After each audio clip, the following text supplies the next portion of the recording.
It was an unremarkable Thursday afternoon when the case file arrived in the mail, the one that would change everything. The envelope was thick, marked with a stamp of time, yellowing at the edges. Inside was a folder filled with papers covered in dust, each page revealing another clue. The cold case was as old as the man who just handed it over, an old police officer, now retired, whose memory was fading. He couldn't remember much about the case of Sarah Johnson, a young journalist who had vanished without a trace almost 20 years ago. What stuck with him, though, was the last time she was seen. She had been walking into a hotel on the outskirts of town, a place that had been abandoned for years. The officer's words were haunting. Sarah was on the verge of something big. The air outside was thick with the storm, the kind of storm that stirs the imagination, making even the most mundane task seem like the beginning of something extraordinary. The search was just beginning, but Sarah's disappearance still held the town's attention like a dark, lingering secret. The file revealed more than just dates and facts. It was filled with letters, scattered notes, and mysterious clues. Sarah's last known communication, a brief phone call, was recorded in the log. It came just an hour before she vanished. The call was brief, cryptic. Her voice was tense, shaky, as she spoke to someone she trusted, or at least someone she thought she could trust. The last thing Sarah said before the call ended abruptly was, "I'm onto something, but I can't say more." The officer didn't remember much more, but he did recall that Sarah had been meeting with a source about something she suspected was connected to the hotel's history. Something dark, something hidden beneath the surface. It was in that moment, as the file slipped from the narrator's hand, that the realization hit. Sarah wasn't just investigating a story. She was uncovering something far more dangerous. The first lead came from an old colleague of Sarah's, an investigative reporter named Jack Turner. Jack was the last person to speak with Sarah before she disappeared. He had a vague recollection of their conversation, but he didn't know the details. What he did know was that she had become obsessed with the abandoned hotel, almost to the point of paranoia. He warned her to be careful, but Sarah was determined. "There's something here, Jack. I can feel it," she had said to him. Jack's concern grew as he remembered more. She had started receiving strange threats, phone calls, anonymous emails, all warning her off. And still, she pressed on. The more Jack spoke, the clearer it became. Sarah had uncovered something that powerful people wanted buried. The investigation took a strange turn when the hotel was visited. The building stood like a decaying monument, lost to time.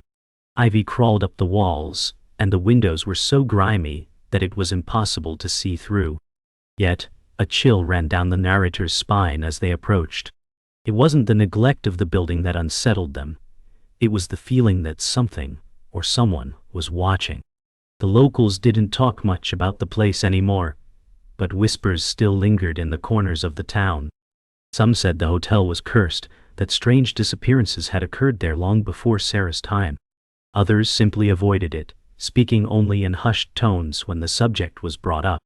A hidden room was discovered in the hotel's basement, sealed off from the rest of the building. The door was rusted, the lock was broken, but the faint smell of mildew still clung to the air. Inside, among the cobwebs and dust, a notebook was found, belonging to Sarah. It contained her notes about the hotel, cryptic drawings, symbols, and references to people she had met. But most disturbingly, there was a map. A map of the hotel's layout, but with an area marked off in red ink. It was the area the staff had always avoided, claiming it was too dangerous to enter. The discovery of the notebook sent a jolt through the investigation. The question was no longer just about Sarah. It was about the hotel's dark past, and what it still held. The map Sarah had uncovered was more than just a blueprint of the hotel. It was a key to unlocking the sinister past hidden within its walls. The red markings circled a forgotten wing of the hotel, one that was never open to the public, yet always mentioned in the whispered rumors that surrounded the place. Locals had long avoided this area, calling it cursed or haunted. It was a part of the building that time seemed to forget. But Sarah's map detailed more than just the wing's location. It also included references to the Foundation, a mysterious organization connected to the hotel's history. Her notes were cryptic but pointed to a meeting that had taken place here decades ago. As the narrator delved deeper, the air seemed to thicken, each step drawing them closer to a truth that might be too dangerous to uncover. The sensation of being watched grew stronger, as if someone, or something, was waiting just beyond the veil of time. The next breakthrough came from an unlikely source, a local historian named Evelyn Ward, who had spent years researching the town's history, particularly the hotel. She had heard the whispers of its dark past but never had concrete proof, until now. Evelyn shared stories of the hotel's founder, a man named Charles Grayson, who had mysteriously vanished under suspicious circumstances. No one knew what happened to him, but there were theories. Some believed he had fled the country, while others swore he was taken by the very forces he sought to control. Evelyn mentioned the Foundation again, an elusive group that had been involved in the hotel's early days, known for their secretive and unethical experiments. She revealed that the group was said to have been active during the hotel's heyday, but records about them were scarce, even non-existent. It was clear now. Sarah had stumbled upon a connection between this shadowy group and the hotel's most disturbing secrets. The next step in the investigation led the narrator to the hotel's basement, where hidden beneath layers of dust and time was a strange metal door. It had been locked for decades, its origin unknown. With some effort, the door was pried open, revealing a small room filled with old documents and equipment, items that hadn't seen the light of day for years. In the far corner of the room, a rusted filing cabinet stood, half buried in debris. The drawers were jammed, but with persistence, they were pulled open. Inside, the narrator discovered records that mentioned Sarah Johnson by name, notes about her visits to the hotel, and a cryptic warning: "She is too close."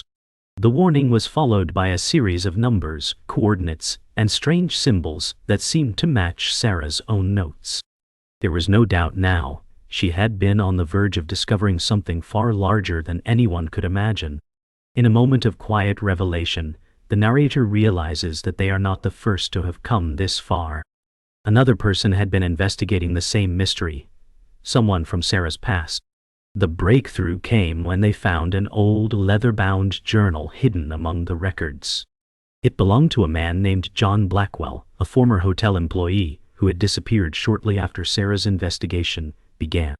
Blackwell's journal detailed disturbing events, mysterious meetings, coded messages, and mentions of the Foundation and their experiments on guests.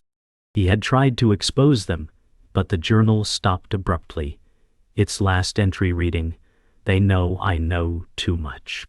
It was clear that John Blackwell's disappearance was no coincidence. He, like Sarah, had been silenced by forces much more powerful than any individual could hope to confront. The clues were beginning to form a pattern, one that was as disturbing as it was complex. The investigation was no longer just about finding Sarah. It was about uncovering the web of deceit and manipulation that had ensnared her. Foundation was not just a group of wealthy elites, it was a powerful cabal with far-reaching influence. Their experiments, though shrouded in secrecy, seemed to involve controlling the minds of their victims, using them as pawns for a much darker purpose. As the investigation grew more dangerous, the narrator realized that someone was watching them. The deeper they dug, the more they felt the presence of an unseen force pushing back against their efforts. Whoever was behind the hotel's dark past didn't want the truth to be revealed, and they would stop at nothing to keep their secrets buried. The search for answers led the narrator to a private club on the outskirts of town, a place that had always been surrounded by whispers. This club, once a meeting ground for the elite, had now transformed into a clandestine haven for the powerful. The club's history was as murky as the hotel's, and it was said to be connected to the Foundation. After making several inquiries, the narrator learned that Sarah had attended a secret meeting at this very club the night she disappeared. It was during this meeting that she had learned something that made her uneasy, so uneasy that she left abruptly. The people involved in this meeting, once thought to be harmless socialites, were in fact deeply connected to the illegal operations of the hotel. They had been using the club as a front for decades, orchestrating dark deals and shady activities under the guise of respectable business. As the narrator stood outside the club, the weight of the truth hung heavy in the air. There was no turning back now. Every path pointed to the heart of a conspiracy that went far beyond Sarah's disappearance. Inside the club, the atmosphere was a stark contrast to the outside world, lavish and decadent, with velvet curtains and crystal chandeliers. The guests, their faces partially obscured by shadows, spoke in low, hushed tones. The moment the narrator stepped through the doors, they felt a palpable sense of secrecy. No one spoke openly about Sarah, but the murmurs and sideways glances made it clear that her investigation had touched a nerve. As they made their way through the dimly lit corridors, a sudden voice called out, "You're looking for answers, aren't you?" The voice belonged to an older man, well-dressed and unbothered by the presence of strangers. He introduced himself as Robert Caldwell, an influential figure in town, known for his connections to the wealthiest families. Caldwell's eyes were sharp, but his smile never quite reached them. He confirmed that Sarah had come here a week before her disappearance, but he warned the narrator that those who sought the truth about the hotel often paid a heavy price for it. The conversation with Caldwell took a disturbing turn when he casually mentioned Sarah's final meeting with a mysterious figure known only as the broker. This person, it seemed, was the key to everything. Sarah had been close to exposing them when she was silenced. The broker's identity was a closely guarded secret, but they were the mastermind behind the operations at the hotel, controlling everything from the shadows. It was said that the broker had connections with the town's wealthiest families, controlling their every move through manipulation and fear. The more the narrator learned, the more it became apparent that uncovering Sarah's fate was intertwined with exposing the broker's dark dealings. But as Caldwell spoke, the tension in the room increased. "You should stop while you're ahead," Caldwell warned. "The broker doesn't take kindly to outsiders poking around in matters that don't concern them." The narrator's next lead came from an unlikely alley. An ex-cop named Samuel Duran, who had once been assigned to the investigation into Sarah's disappearance. He had since retired, disillusioned by the corruption he had witnessed within the police force. Duran had kept his own files on the case, ones that had never made it into the official records. He shared with the narrator a crucial piece of information.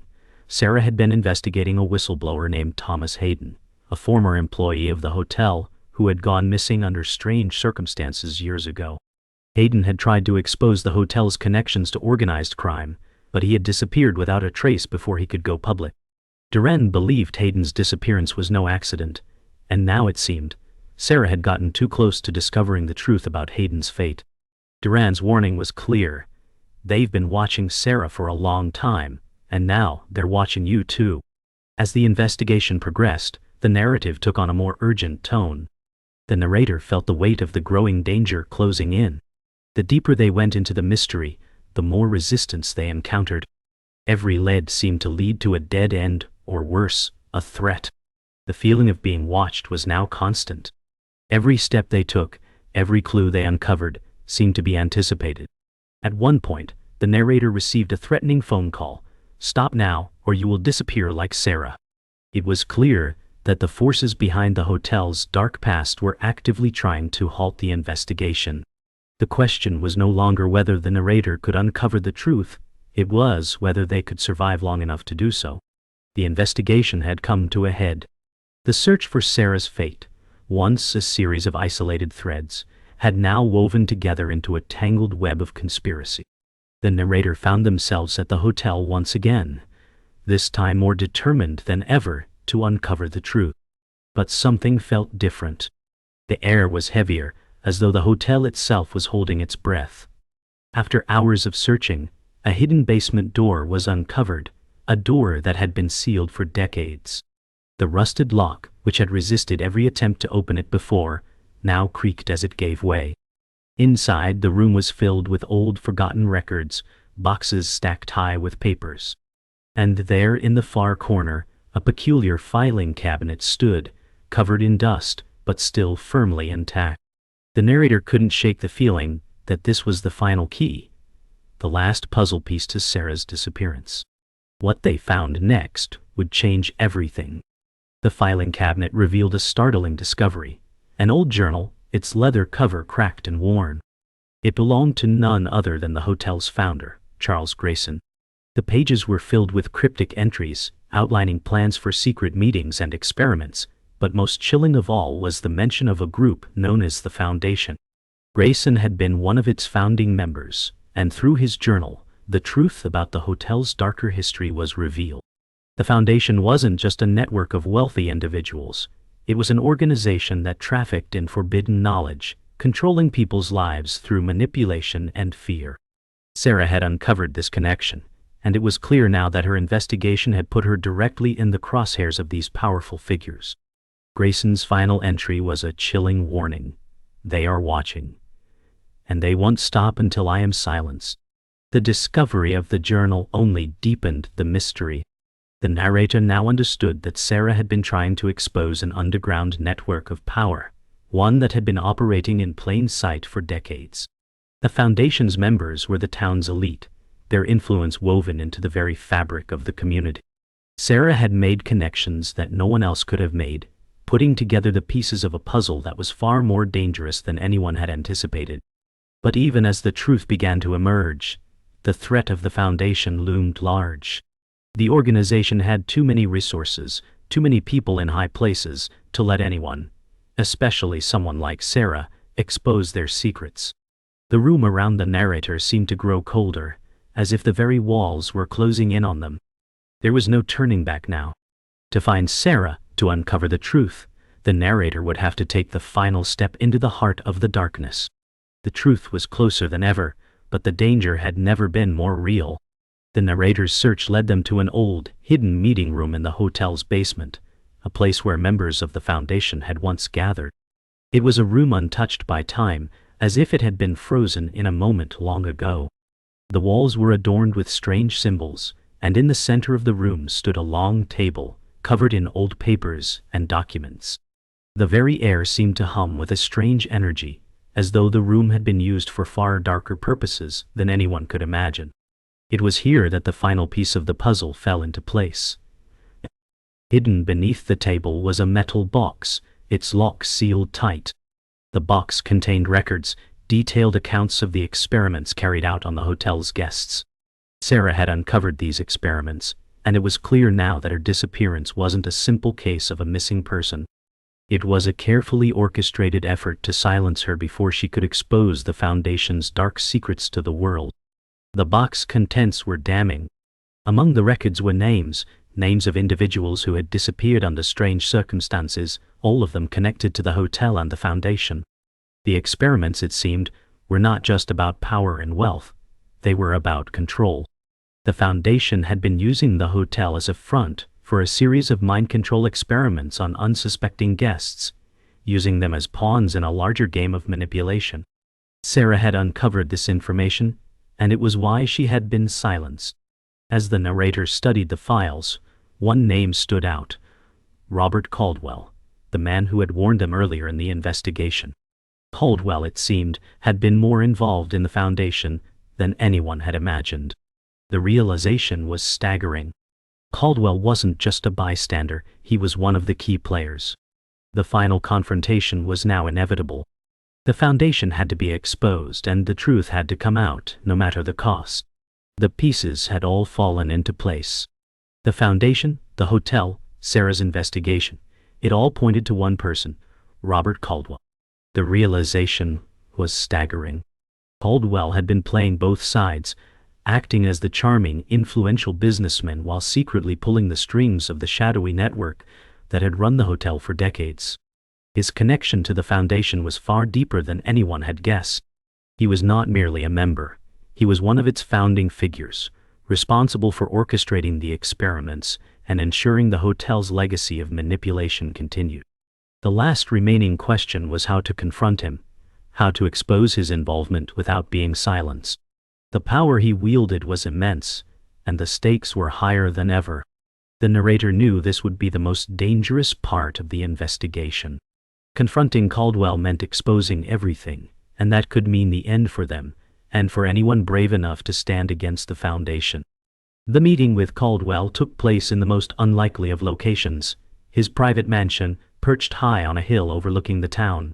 It was a place of wealth and influence, decorated with opulence at every turn. As the narrator entered the mansion, A sense of dread washed over them.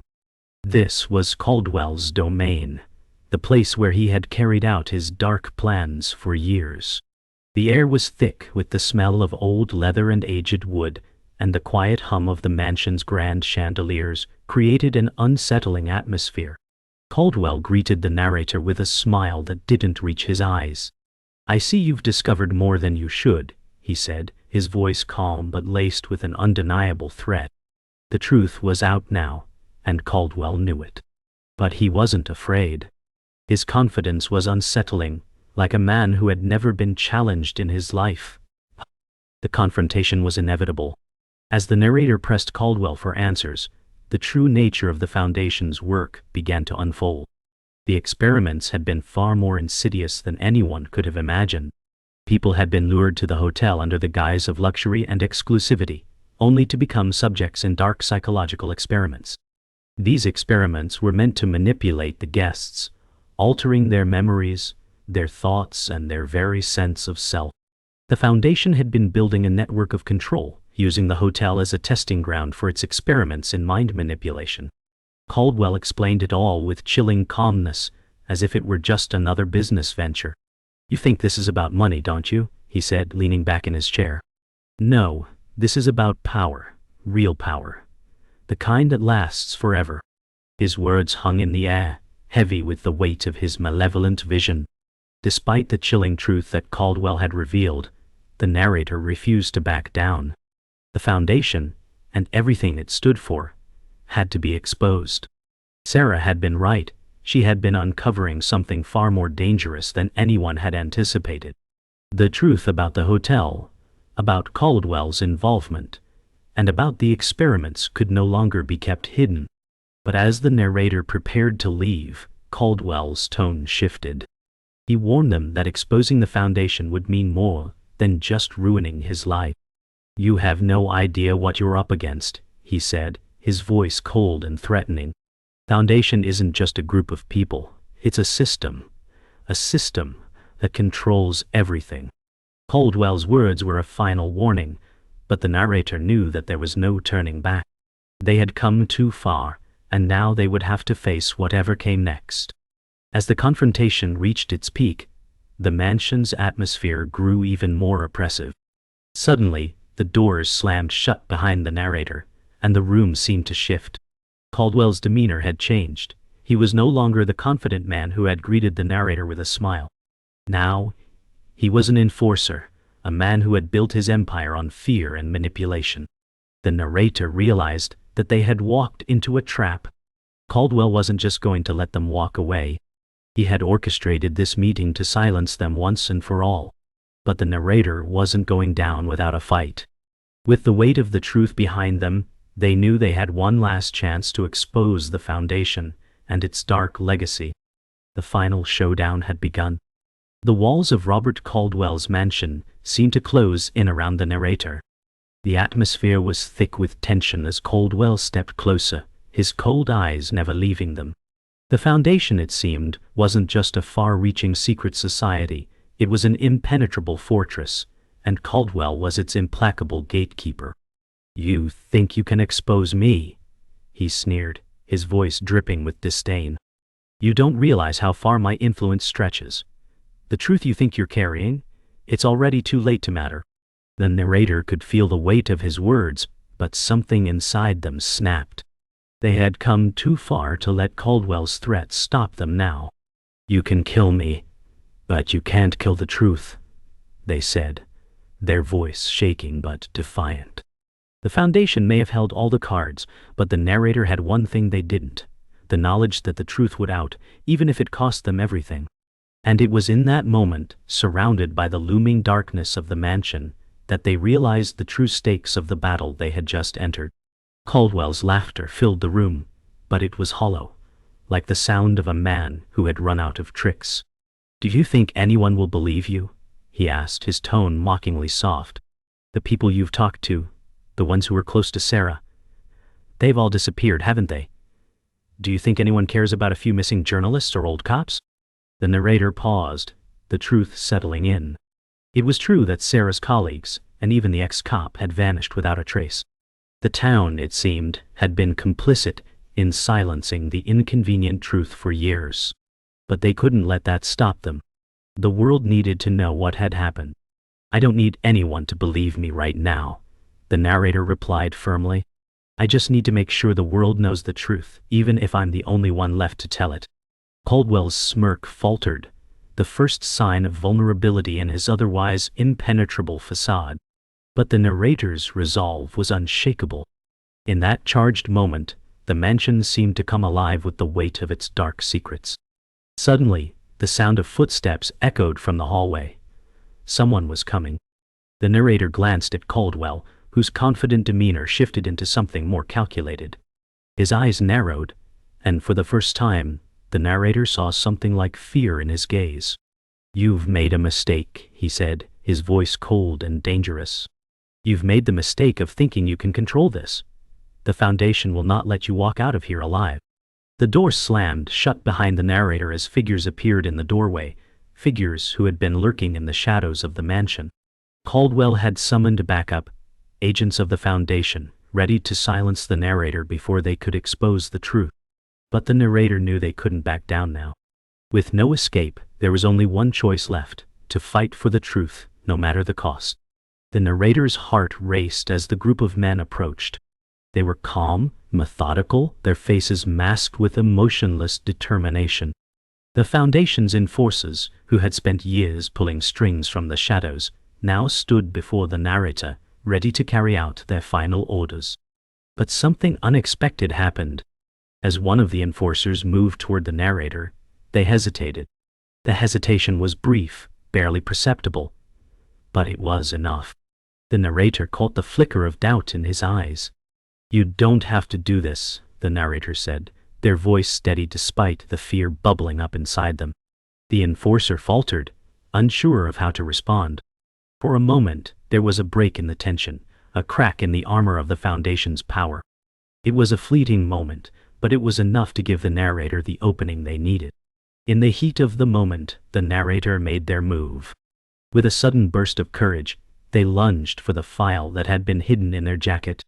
The file contained the evidence, the names, the dates, the connections, everything that would expose the Foundation's activities. Before the enforcers could react, the narrator had already made their way to the desk where a hidden communicator sat. They quickly activated the device and sent out the information, making sure it was broadcast to the outside world, to the media, to anyone who could spread the truth. "It's done," the narrator whispered, their voice trembling. But just as they turned to face the enforcers, a sharp pain exploded in their side. One of the agents had struck them. The world began to spin, and for a brief moment, everything went dark. But the truth had been sent, and there was no going back. The Foundation had lost. The world had become a blur. Pain coursed through the narrator's body, but their mind remained sharp, focused on the one thing that mattered: the truth. Despite the blinding darkness that crept at the edges of their vision, they knew the message had been sent.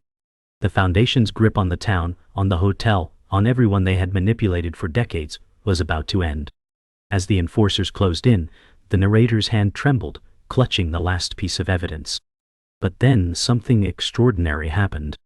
A loud crash reverberated through the mansion. The front door was thrown open, and a team of journalists and law enforcement agents flooded into the room, their presence like a burst of sunlight breaking through the shadow. The evidence, the truth, had already begun to spread. The Foundation's power was crumbling. "It's over, Caldwell," the narrator whispered, their voice barely audible as they slumped to the floor. Robert Caldwell's eyes widened in disbelief. He had underestimated the resilience of the truth and the determination of the narrator. The next moments passed in a haze. The enforcers were subdued, and Caldwell, once untouchable, was handcuffed and led away by officers. The mansion, which had been the epicenter of so much fear and control, now felt strangely empty. The truth had escaped the confines of this place, and with it, the shadows that had haunted the town for so long. The narrator was taken to the hospital, their injuries being treated by doctors who were as surprised to see them alive as they were relieved. Word of the Foundation's exposure spread quickly, and the story became national news. The once feared group, whose influence had reached into every facet of society, was now unraveling. But as the narrator lay in the hospital bed, exhausted and battered, they couldn't help but feel a bittersweet sadness. Sarah Johnson's name was now known to the world, but the cost had been high. Many lives had been lost, and the scars of the past would never fade. Still, the narrator held on to one simple truth. The Foundation was no more. And that, at least, was a victory. Months passed since the collapse of the Foundation. The town, once shrouded in fear, was beginning to heal. The hotel was shut down permanently, its secrets now exposed for all to see. Journalists, detectives, and even survivors who had once been silenced began speaking out, telling their stories. The truth about the experiments, the manipulation, and the lives that had been destroyed came to light, and those responsible were brought to justice. But even in the light of all this, the narrator couldn't shake the lingering sense of unease. The world was a little less safe, a little more fragile than they had ever known. The Foundation might have fallen, but what else lay hidden in the shadows? Was this the end of a long nightmare, or just the beginning of something even darker? As the investigation continued, and those involved in the Foundation's crimes were brought to trial, the narrator found themselves visiting Sarah's memorial. It was a small, simple stone in the town cemetery, a place where the young journalist who had risked everything for the truth was finally honored. A single flower lay beside the stone, a symbol of respect for the brave woman who had died without ever seeing the end of the story she had started. The town was different now. It was no longer defined by its secrets or the sinister influence of the Foundation. But it had come at a heavy cost. The narrator stood in silence before Sarah's grave, knowing that the world had changed because of their work, because of their sacrifice. And though Sarah was no longer here to see the truth exposed, her legacy would live on in every person who dared to stand up against darkness, no matter the cost. The narrator's work was done, but the journey had changed them. They had walked through the darkest corners of humanity's soul, seen the raw power of manipulation, and witnessed the resilience of those who fight for truth. The scars, both physical and emotional, would remain, but so would the knowledge that in the end, truth always finds its way to the surface. As the narrator walked away from the cemetery, they felt a sense of closure, knowing they had done their part. The shadows that had loomed over the town were fading, and a new chapter was beginning. But somewhere deep inside, they knew that the fight for truth was never truly over. There would always be more darkness to uncover, more lies to expose. And as long as they had breath, they would be there to bring that truth to light.